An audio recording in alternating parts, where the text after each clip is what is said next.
All right, Alexander, let's do some videos on Macron. Macron has been a very, very busy boy.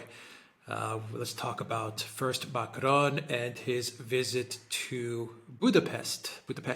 And he had a meeting with Viktor Orban, someone who he has criticized and he's been very hostile towards, but is now seeking friendship with. Why is Macron doing this? By the way, 4 months till Orban has elections as well. So that's an important date that everyone should remember. April, I believe, is the election date. But Macron visits Orban. What's the story here? Well, I mean, it's an extraordinary thing. I mean, you have the arch-Europeanist, the arch-integrator, the person who wants Europe essentially to be completely federalized, who is the biggest advocate of the European superstate, who is Emmanuel Macron, coming up against Viktor Orban, Europe's strongest sovereigntist, the most passionate opponent of the European superstate, and all of those things. And also, I mean, people who disagree profoundly on cultural issues. You have Macron, who is, I'm going to be careful in my choice of words, the person who, perhaps more than any other European leader, except possibly Rutte of the Netherlands, is the big advocate of progressive social change within the European Union, and he's meeting with the Christian Conservative in Budapest. And it's the Christian Conservative in Budapest, whom he's previously called the dictator. Macron has said unbelievable things about Orban, about what terrible man Orban is, about Hungary, how Hungary isn't a free country, or any of those sort of things. And now Macron is in Budapest, and he and Orban come across as being very friendly and polite with each other, not perhaps quite the best of friends, but certainly two people who've made it up in some ways. So why is this happening? Well, you've put your finger on it. There are elections coming. There's elections in Hungary, very important elections in Hungary. And of course, there are elections in France. And it's important to say that there's an important difference between the elections in Hungary and France, because even if Orban loses, it's difficult to imagine a situation in which Orban would not continue to be a powerful political force in Hungary. I'm not saying he would be able to get back into power, but he would certainly be there in Hungary, and he would still embody for many Hungarians a set of policies that they would support. If Macron loses the French presidential elections, he's over. His political career is finished. So why is Macron in Hungary? Well, I think it's because he needs Orban. And I think the reason he needs Orban is because in France, the political sentiments in France have shifted strongly towards the right. You see at the moment, the latest opinion polls put Madame Pécresse, the leader of the French Républicains, the centre-right party in France. She's now outpolling Macron, and she's fighting the election on a conservative, Catholic, sovereigntist platform. You might not take that terribly seriously. You might feel, as I'd rather do, that as soon as she's elected, she's probably going to tack back to the centre and adopt all the usual European integrationist policies. But the fact is that she's realised that the election in France, as one very astute commentator said on one of the threads of our live streams, that the election in France is going to be won on the right. So Macron, if he's going to see off this challenge, not just from Pécresse, but from the other even further right candidates, Marine Le Pen and Éric Zemmour, he has to tack to the right also. And he's doing that. So he's now also talking up a more sovereigntist position. He's also talking about, he's picked a fight with the British, which is partly, I think, intended to assert French nationalism, to show that he's fighting and defending French interests. And how do you gain credibility or kudos with conservative, Catholic, nationalist opinion in France? Well, by making up with the conservative, Catholic, nationalist politician in Budapest who leads Catholic, conservative, Christian, nationalist, sovereigntist politics in Europe. So that is why Macron has gone to Hungary, and that is why he is meeting with Orban. And that is why he wants to be seen at the present time as Orban's friend. All right, what does Orban have to gain from this? Now, I'm not saying that Orban shouldn't accept Macron as a diplomat. Absolutely, if you have a state visit from the French president, okay, you accept that state visit and you engage in diplomacy. But what does Orban have to gain from making friends with Macron? Or maybe he doesn't have anything to gain. Maybe he just kind of calms the EU down because the EU is gunning for him. I mean, the EU's got this fixation on Orban, a very unhealthy fixation on Orban.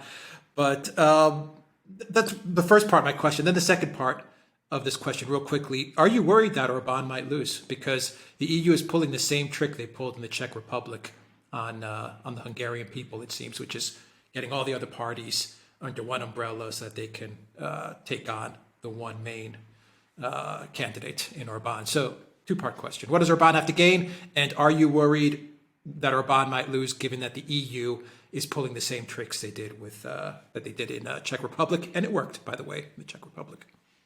Absolutely. I think that Orban is a much more canny politician than Prime Minister Babiš was in the Czech Republic.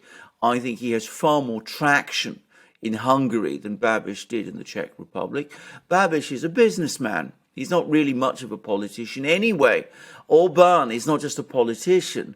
He was a dissident during the time of communist rule in Hungary, during the time of, the Soviet Union. So he's somebody with a very, very long political history in Hungary, somebody who once upon a time Western governments saw as a hero who'd stood up to Soviet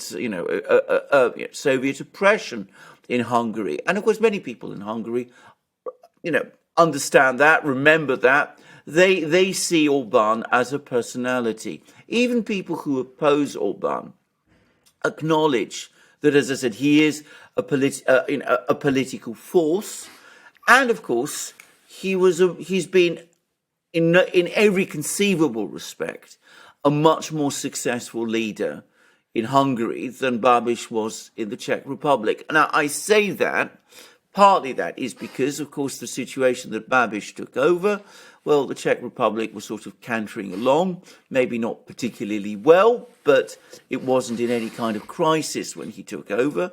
When Orban took over Hungary, it was in an economic crisis, and Orban pulled it round. So he's got that legacy of goodwill, he's got all of that support, all that history behind him, all of that works for him.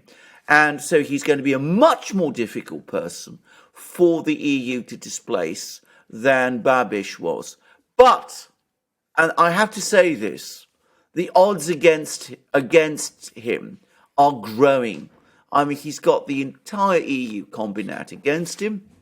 The EU has cobbled together this coalition, bringing together every conceivable party, including the former Communist Party of Hungary and the former Fascist Party of Hungary. I'm using that word because that's what Jobbik is.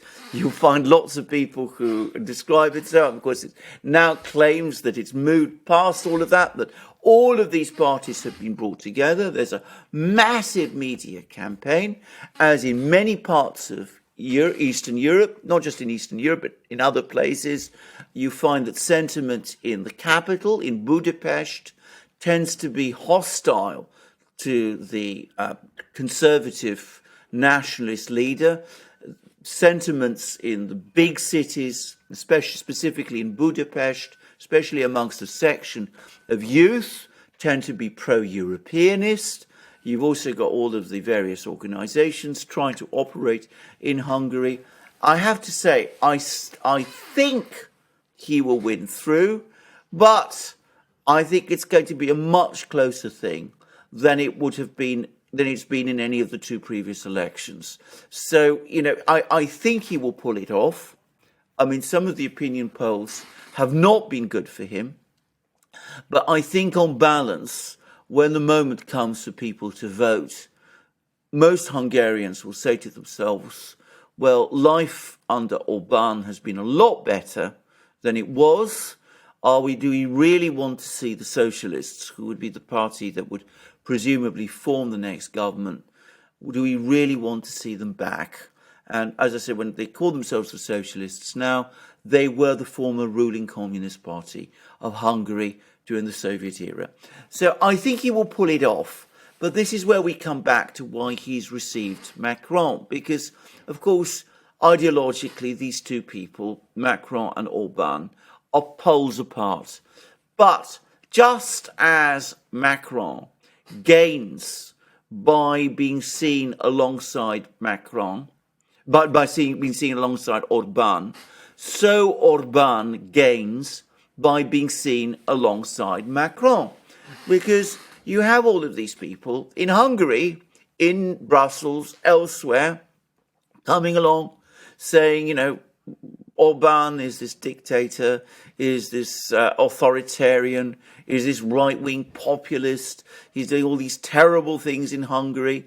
And who comes along, meets with Orban, seems to be on perfectly friendly terms with him, but one of the leaders of the European Union, the President of France, the champion of European integration, the person who stands for, shall we say, the European conception of democracy, who stands for all these social progressive values. The and of course, perhaps in light of that, exactly, perhaps in light of all of that, it's perhaps rather more difficult to say that Orban is all these terrible things that people say, because if he was as terrible as that, why would this golden boy, as you put it, this wonderful French president, why would he be so friendly towards him? So that's I think, in some ways, in fact, I can just say straightforwardly, I think Orban gains more from this than Macron does. I think French politics are pretty cynical. I mean, the French, if you know France, it's a very sophisticated society. That doesn't mean that Macron might not win, but I don't think the French, any part of French society, is really going to be very impressed by the fact that he's pretending suddenly to be, defending French interests and all those sort of things. And I don't think they think that, a nice photo op between Macron and Orban really will convince them that, Macron has been won over to sovereigntist politics or anything of that kind. So I don't think it's going to really cut any ice in France. But in Hungary, by contrast, I think it does pull the rug from underneath some of the opposition to Orban. Some of them have made comments about this meeting between Orban and Macron, and they are furious. And they say that what Macron has done is that he's legitimized Orban, and he's basically taken the wind out of their sails. He's undermined their message that Orban is this sinister dictator that needs to be overthrown. They've now, it's become much more difficult for them to argue that now that the President of France, no less, is suddenly turning out to be Orban's friend. So I think Orban has gained more from this than Macron has done.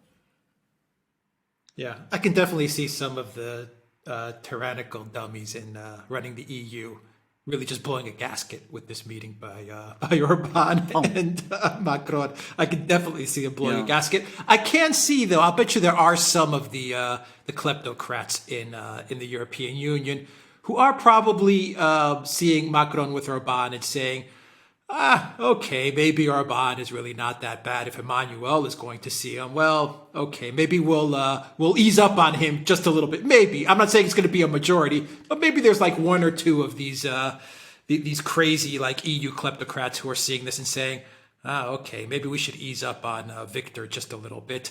But I also would say that Macron meeting Orban, I mean, maybe not for the French people, but I'll speak for myself in a way. And maybe there are some French people that look at it like this, or maybe some younger French people who still romanticize Orban, or some people on the conservative right who romanticize Orban, not Macron. Yeah. Orban is kind of like he's kind of got like a rock star image now. He's like at a rock star level, he's almost at like that level of like Putin and Trump. He's got that kind of, he's a brand. He's got that kind of image. So if you're sitting in France and you're on the you're in the middle or middle right or conservative, libertarian, something like that. Once again, maybe it just, I'm not going to say you're going to vote for Macron, but maybe it just warms you up just the slightest towards Macron, so that when you do go to the polls, when you do go to vote, you say, he's taken on the UK, he's played tough with the UK. Every now and then he's made overtures to Russia as well, and he's kind of played a good diplomat there. And, he's been friendly with Orban. Yeah. So, why should I shake things up? I'm not saying it's going to makes the difference for the French voter, but maybe one or two votes here and there it swings. Yeah. Well, this is very much Macron's own calculation, and bear something in mind. It's quite likely that this election is going to be close. I mean, we can't be certain, and it's not impossible that Macron could implode, for example. I mean, it happened to Hollande. I don't think it will. I think Macron has more traction in France than Hollande, his predecessor, did. But in a very close election, there's just a chance that there might be some votes moving to Orban, to Macron because of this. It's not impossible. And that, of course, and this is the key point to understand, it's Macron's calculation. It's what Macron himself thinks. That's why he's done this. That's why he's gone to Budapest. He wants to win support. He wants to win over those people who are impressed by the fact that Macron comes along and has these nice meetings with, as you put it so well, the great rock star Orban, brand Orban. It might carry some traction there, but one shouldn't overestimate it. Now, I think there's one other factor, actually, in Macron's calculations, which I think I must mention, because it would be incomplete not to. And that is that it's already beginning to look as if he's not going to get on very well with the new German government. Not because they don't ideologically agree, but because the Germans, yet again, especially the Greens, who are even more fervid about integrationist policies than Macron is, they believe that they should lead them, not Macron. So it's a game, if you like, of who's going to be the leader? Is it going to be me, or is it going to be the Germans again?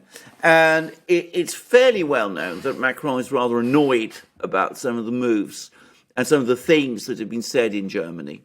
And I think partly he's gone to Hungary. One of the reasons he's gone to Hungary, one of the reasons he's talking in this way, is that he wants to, I think, to troll the Germans a little. Now, that I ought to say, I think this is very much the subsidiary agenda to the one that I talked about the election. But the fact that he, for example, discussed his project for an EU army with Orban, who politely said, well, maybe, yes, let's think about it. That's definitely something that I think Macron knows the Germans don't like, especially the Green Party, which is very committed to NATO, is basically hostile to that idea. So going to Hungary, meeting Orban, who, of course, the Greens, for them, I mean, he's the absolute, horror. The Greens in Germany detest Orban. and talking about creating an EU army with Orban of all people. I mean, Macron knows that's going to really annoy the Greens in Germany. And I think he's doing that on purpose because, as I said, he wants to make clear to the Greens that, you know, if there's going to be an integrationist project, he should be the person to run it, and they shouldn't get above themselves, because if they do, well, he can find other friends in Europe other than Germany, friends that the Germans might not like. So there is that element of trolling there also. Yeah, I think that's a large element when you're considering this. Absolutely, because Macron is probably saying to himself, look, now that Merkel's gone, I should be the next in line to lead the EU. I should be the next neoliberal, tyrannical authoritarian that's running the EU, not these Greens. You know, who are these guys? That's probably what he's saying. You know, this is my turn. Yeah. That's what he's saying. Now that Merkel's gone, it's my turn to run the EU. Yeah. Absolutely. I mean, the other thing that must annoy him about the Greens is, of course, the Greens seem to be dominating much of the character of the new German government, even though they lost the election. It's very paradoxical. But, I mean, they were expected, many people at the start of the election in Germany expected them to win. And, of course, in fact, over the course of the election campaign, the Greens lost support. The German people turned against them. And they didn't do very well. They didn't do anywhere near as well as they'd been expected to do. They came, I think, third.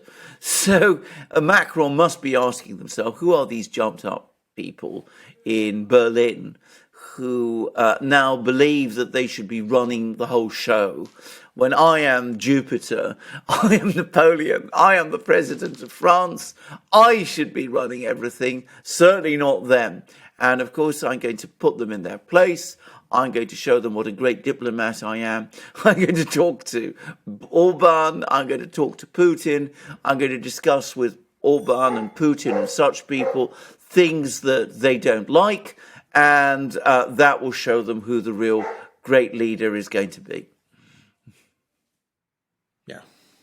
No, absolutely. Absolutely. You know what? If it came to a choice between Macron and the Greens, Macron.